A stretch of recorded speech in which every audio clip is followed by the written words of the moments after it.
जब वो धीरे धीरे करके कुछ उनको इसके बारे में पता लगा कि हमारी ज़मीन है, हमारी जायदाद, हमारे इतने भाई थे। अपने माँ से वो कहने लगे थे, करीब 5 साल के 4-5 साल के थे तब से कि वो मेरे इतने भाई थे और इतनी भाभियाँ थी करके उनको धीरे धीरे करके पता लगा। तो इसके खोजबीन में चले वो।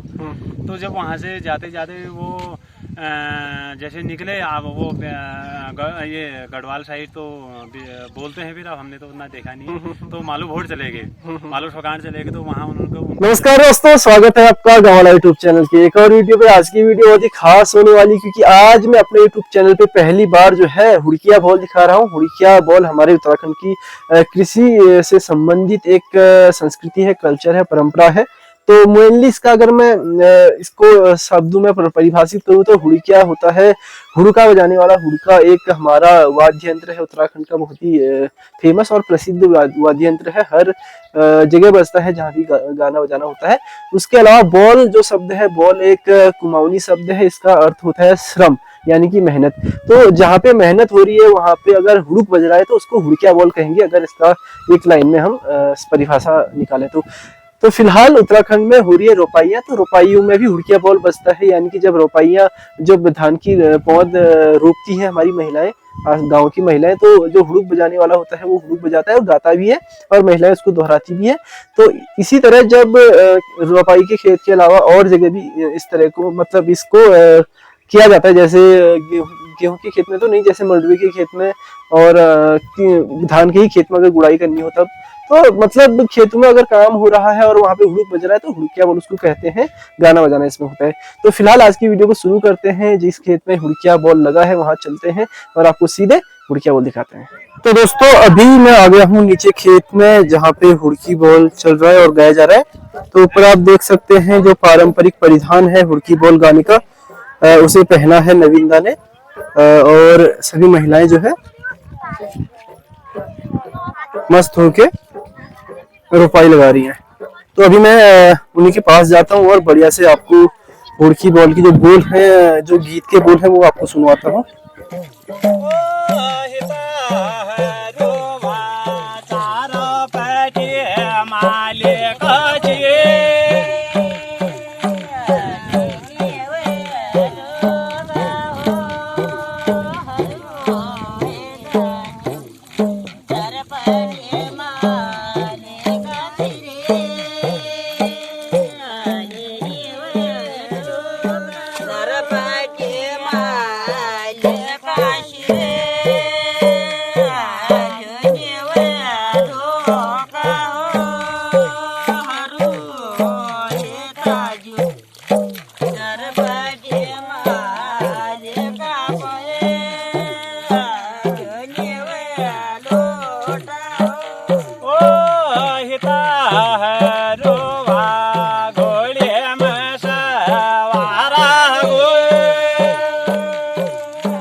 है रुआ गुण के तो मैं जेल बोलावे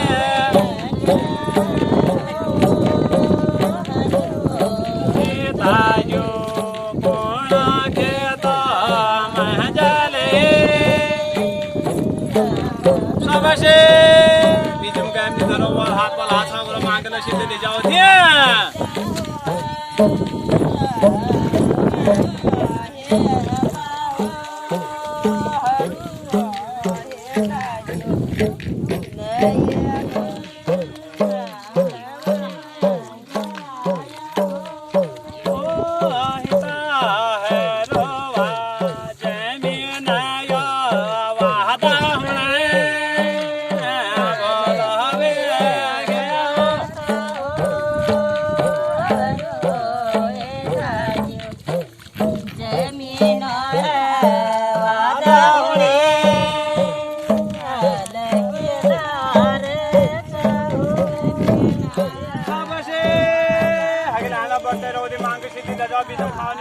मांग बराबर हो तो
तो दोस्तों अभी मेरे साथ है नविंदा, जो अभी तक हुड़किया बॉल लगा रहे थे। तो नविंदा कुछ पहले अपने बारे में बताएं आप।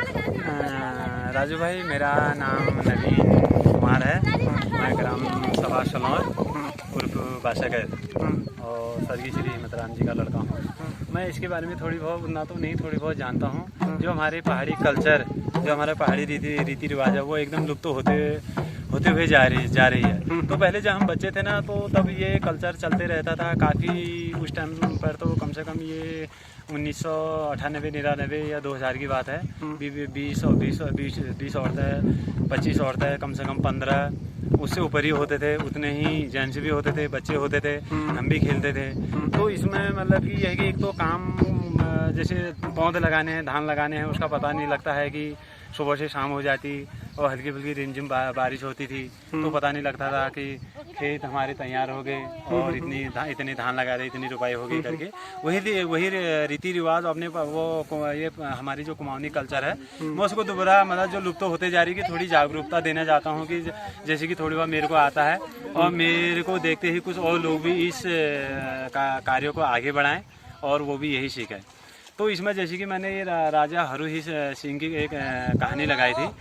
इनके पिताजी का नाम था स्वर्गीय श्री समर सिंह हित। उनके 7 लड़के थे और 7 बहुएं थी।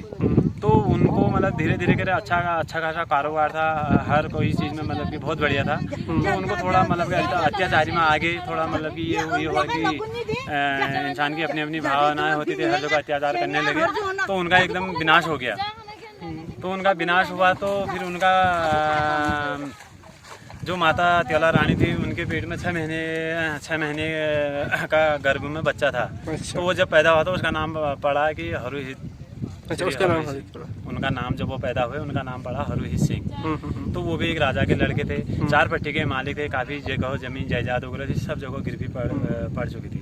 जब वो धीरे धीरे करके कुछ उनको इसके बारे में पता लगा कि हमारी ज़मीन है, हमारी जायदाद थी, हमारे इतने भाई थे, अपने माँ से वो कहने लगे थे, करीब 5 साल के 5 साल के थे तब से कि वो मेरे इतने भाई थे और इतनी भाभियाँ थी करके उनको धीरे धीरे करके पता लगा। तो इसके खोजबीन में चले वो।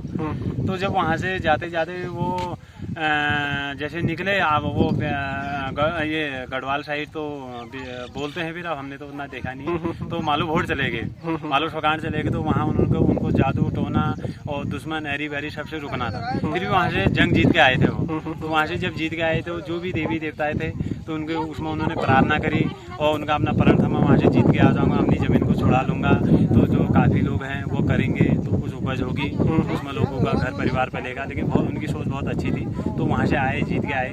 जब वो रामनगर वाली लाइन से जब निकलते थे, वहाँ से गढ़वाल वाली लाइन में वो चलते थे, तो वहाँ पर जब जो लोग नीचे को जाते थे तो उनसे कहते थे कि वो मतलब वहाँ पर भाबर वाली बात होती थी, वहाँ खिल और चाण चलते थे उस टाइम। खिले और चने चलते थे और गुड़ चलता था। खिले चाणे और गुड़ चलते थे तो उसको क्या नाम कहते हैं, वो उनसे वो मांगते थे जो ऊपर को जाते थे। तो उनसे कहते थे कि मेरा भी साथ देना, आपका आशीर्वाद मेरे साथ रहना चाहिए। तो वो वहाँ से आए, धीरे करके 4 पट्टी के माले जमीन जायदाद को सुनाए। तो वहाँ से घूमते घूमते यहाँ दानपुर पहुँचे गढ़वाल। वहाँ से आए घूम के। तो उन्होंने हर जगह पर जो लोध में आते आते यहाँ कोणखे, तो वहाँ से आते भिक्यासन से आते ये चौखुटिया द्वारा बिनता, वहाँ से लोध में आए। तो लोध में जो हमारे यहाँ हमारे उदयपुर में गोलू देवता जी उत्पन्न हुए थे ना, तो लोध में उनका मन मतलब कि बस चुका था, उनको अच्छा लगा। तो देवता का मन वहीं, गोलू देवता का मन वहीं बस चुका था। तो उत्पन्न लोध में हुए थे। तो उन्होंने जो वहाँ पर झूला था, आज तो मतलब थोड़ा चेंज कर दिया है, तो उन्होंने बहुत बड़ा झूला वहाँ चढ़ाया था गोलू देवता को।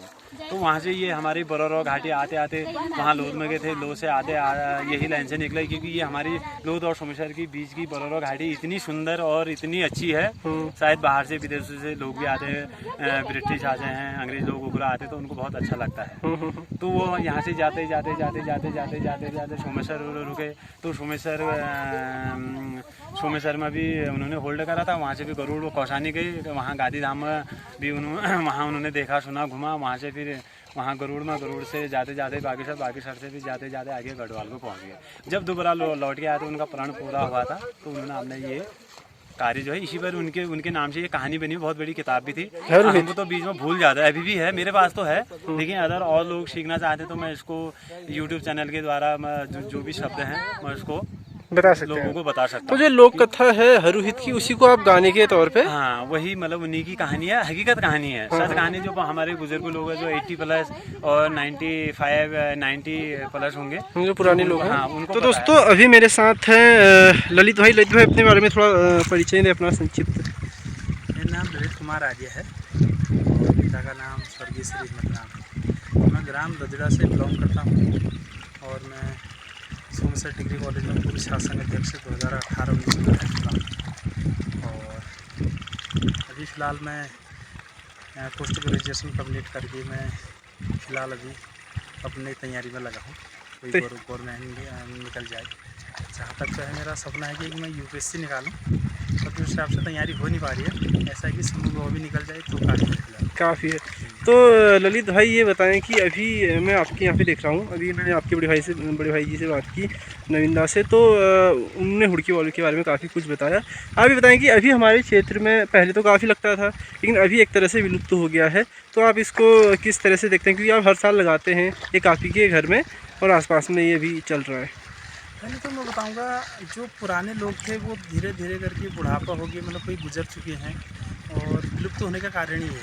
और जो नव युवा हमारी पीढ़ी है उन्होंने पकड़ा नहीं। जैसे हमारे महिलाएं हैं या जो नई शादी करके महिलाएं, अगर उन्हें देखा नहीं तो उस चीज़ को पकड़ नहीं पाएंगे क्या बोला। और वैसे हमारे पुरुष अगर उन्होंने अगर पुराने हमने रीति रिवाज से सीखा नहीं है, जैसे हुड़का बजाना हो गया या उसका गायन करना हो गया, या कोई भी जैसे हम राजूला मालूसाई हो गया या हरुहित की कहानी, जब तो उन्हें कंठस्थ याद नहीं होगा तब तो वो टेंशन है।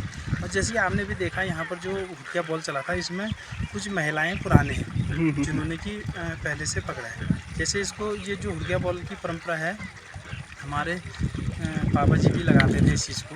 उन्होंने बहुत सारी चीज़ें, उन्होंने हुक्का बॉल जैसे मेरे मम्मी को भी और मेरे पापा को भी हुक्का बॉल में कंठस्थ याद है। जैसे राजूला माले साहिब हो गया, हरवीत हो गया, जो उनके गायन हैं आज तक उनको भी पूरा मतलब याद है। जैसे मैं हरवीत जो लिखा था 1790 की बात है। हरवीत जो एक कुमाऊँ के ये सल्टी के जो राजा थे, उनके बारे में कहानी है जो खीमानंद जी ने लिखा था, जो अल्मोड़ा के सल्टी गांव के थे। उन्होंने लिखा था, उनकी 4 लाइनें मैं आपको सुनाना चाहूँगा। सुनाइए। उन्होंने जैसे उनके 2-3 बच्चे थे और बीबी थे, उनके गुजर चुके थे। उन्होंने अपना जीवन जो अकेला उन्होंने व्यतीत करा, उसमें उन्होंने अपनी जो भावना अंदर से निकली कि उन्हें क्या उनके जीवन में बीता, उन्होंने वो साल उसमें दर्शाया। जैसे उन्होंने कहा था, जय पीले भाई हैरी को नामा अंत समय में जो आलो कामा चला उबारी नी काम जपीले भाई हैरी को नामा। जैसे उन्होंने 2 बोल गए हैं कि जैसे इंसान थक जाता है, उसमें जो उसके लड़के या बहुओं वो काम नहीं आता, अंत समय में हरि का नाम। और उन्होंने बहुत सी चीज़ें लिखा था। उन्होंने कहा था कि इसमें हरवीत के बारे में भी उन्होंने कहा था। उन्होंने पूरा मतलब बनाई थी उसको। करीब 1954 की किताब हमारे पास थी, जो मेरठ से प्रकाशित हुई थी हरवीत करके। उनके ये लेखक थे उस समय। तो दोस्तों हुड़किया बॉल पे ये थी आज की खास वीडियो। फिलहाल इस वीडियो को यहीं पे समाप्त करते हैं और मिलते हैं आपको एक नई वीडियो के साथ कल सुबह। तो उम्मीद करता हूँ आपको ये अच्छा लगा होगा, पसंद आया होगा। आपको कैसा लगा कमेंट करके बताएं ज़रूर। और हरवीत की कहानी अगर आपको भी पता थी तो वो भी बताएं। फिलहाल के लिए tata bye bye, take care, अपना ख्याल रखिए। जय श्री राम।